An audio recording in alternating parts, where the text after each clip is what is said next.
Good morning fifth class. आज हम लोग आपकी जो जो आपका लास्ट चैप्टर चल रहा था सॉइल पे, उसके हम क्वेश्चन आंसर्स देखेंगे। तो हमने ऑलमोस्ट बाकी सारी चीज़ें कर ली थी, सिर्फ एक ई वाला हमारा जो था वो रह गया था, लॉन्ग आंसर्स। तो उसका पहला क्वेश्चन है, right a note on the formation of soil. यानी कि हमें एक नोट लिखना है फॉर्मेशन ऑफ सॉइल, सॉइल कैसे फॉर्म होती है, कैसे बनती है, उसके ऊपर। आइए देखते हैं।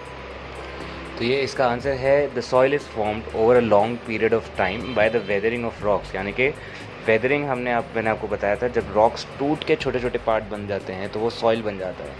तो ये बहुत लंबे समय में जाके होता है, बहुत टाइम लगता है इन पत्थरों को, बड़े बड़े पत्थरों को छोटे छोटे पीसेस में, यानी कि एकदम मिट्टी जितना फाइन पार्टिकल में टूटने में। तो ये हमारा आंसर है। नेक्स्ट क्वेश्चन हम देखते हैं। नेक्स्ट क्वेश्चन है, डिफाइन वेदरिंग। ये देखिए, डिफाइन वेदरिंग। तो इसका आंसर आप यहाँ पे मैं लिख रहा हूँ, या आप अपनी कॉपीज़ में ऐसे ही लिखेंगे।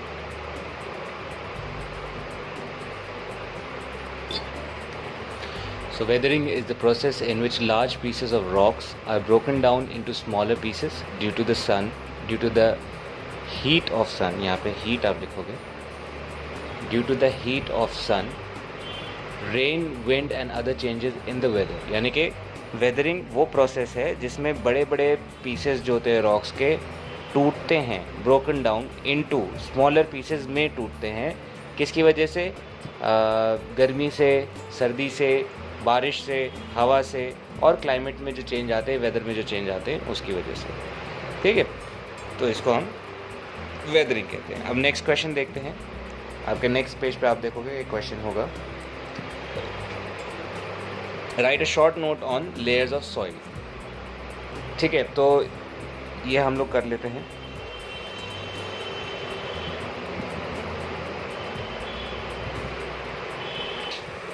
सो इसका आंसर है the soil.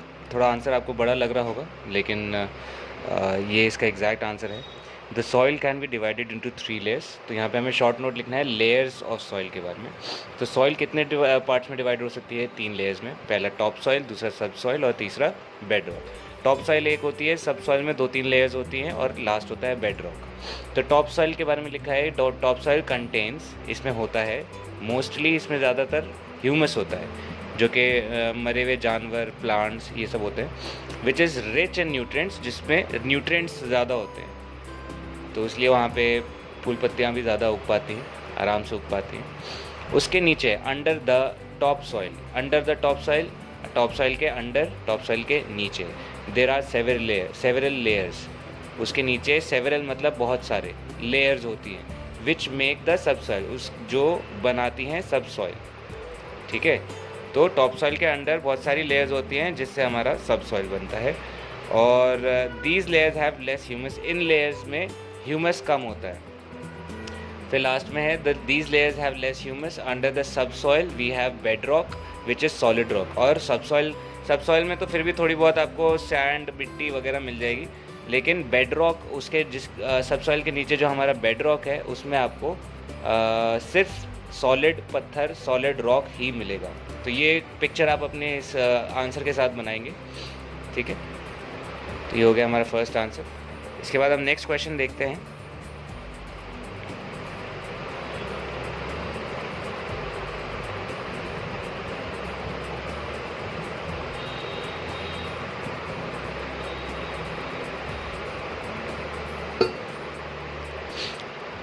We need, fourth question हमारा, we need to supply water and fertilisers regularly to the fields. Y?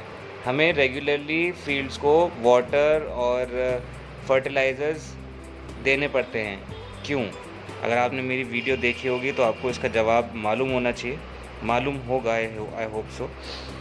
तो आपको पता होगा कि जो अगर एक ज़मीन पे अगर हम प्लांट्स वगैरह कुछ उगाते हैं, तो वो ज़मीन, प्लांट जो है वो उस ज़मीन का न्यूट्रिएंट्स, पानी सब सोख लेता है।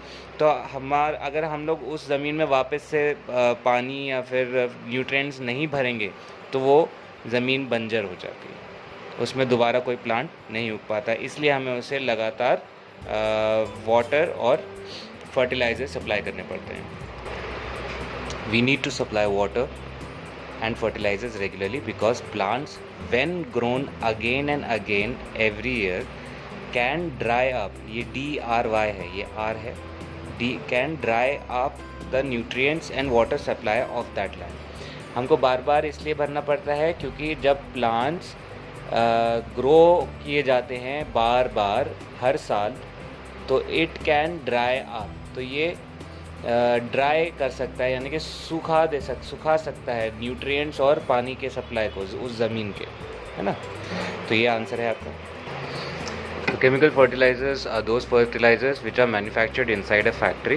Chemical fertilisers help us to increase the fertility of the land. They help us to help the plant to grow fast and protects them from pests and diseases. तो केमिकल फर्टिलाइजर्स वो fertilisers होते हैं जो कि एक manufacture होते हैं एक फैक्ट्री के अंदर. Chemical fertilisers help us to increase, क्या हेल्प करते हैं, बढ़ाने में. क्या बढ़ाने में? Fertility of the land.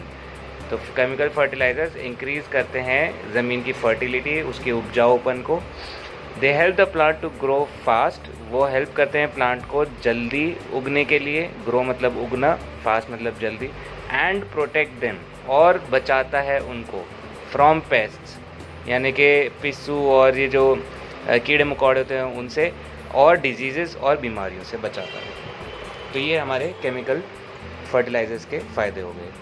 अब हम आगे देखते हैं लास्ट क्वेश्चन हमारा क्या है. लास्ट क्वेश्चन है what are the harmful effects of using a chemical fertilisers. तो केमिकल फर्टिलाइजर्स को यूज़ करने के और क्या क्या हार्मफुल इफ़ेक्ट्स हो सकते हैं, तो वो हमको भी पता होने चाहिए. थोड़ा ऊपर कर देता हूँ.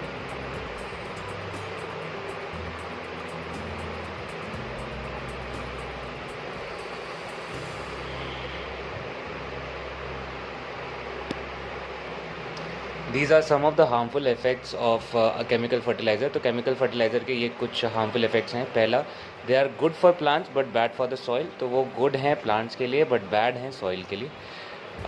If used too much, they can decrease crop production. अगर कुछ ज़्यादा यूज़ कर लोगे तो हो सकता है कि आपके जो crops हैं वो उगे ही ना. और लास्ट है, if not used carefully it can cause deformity in plants. तो अगर केयरफुली ना यूज़ किया जाए, इफ़ नॉट यूज्ड केयरफुली ना यूज़ किया जाए, तो ये कॉज कर सकता है डिफॉर्मिटी. डिफॉर्मिटी क्या होती है? जैसे पत्ते छोटे पड़ गए, या फिर आपका फ्रूट्स एबनॉर्मली बड़ा हो गया है, या फिर आपका मतलब कोई पत्ते कुछ ज़्यादा ही एबनॉर्मल बड़े हो रहे हैं. तो ये सारी चीज़ें डिफॉर्मिटी होती है, नॉर्मल पेड़ ना उगने का चांस. तो ये इंसानों में भी उसको डिफॉर्मिटी कहते हैं. जैसे किसी का हाथ छोटा होता है, किसी का पैर छोटा होता है, किसी का मेंटल प्रॉब्लम होता है, किसी साइकोलॉजिकल प्रॉब्लम्स होते हैं, तो उसको डिफॉर्मिटी कहते हैं. तो प्लांट्स में भी डिफॉर्मिटी हो सकती है अगर केमिकल्स ठीक से यूज़ ना किए जाएँ तो यहाँ पे आपका चैप्टर ख़त्म होता है कम्प्लीटली. आई होप आपको ये पूरा चैप्टर समझ में आया होगा. आपने ये क्वेश्चन आंसर्स आप आराम से कर लोगे. जहाँ जहाँ पे मैंने आंसर लिखे हैं उसको आप पॉज करके आप उसको कॉपी कर सकते हैं. और कोई क्वेश्चन हो, कोई प्रॉब्लम हो, तो आप मुझे कॉल करके या व्हाट्सएप करके पूछ सकते हैं. Thank you.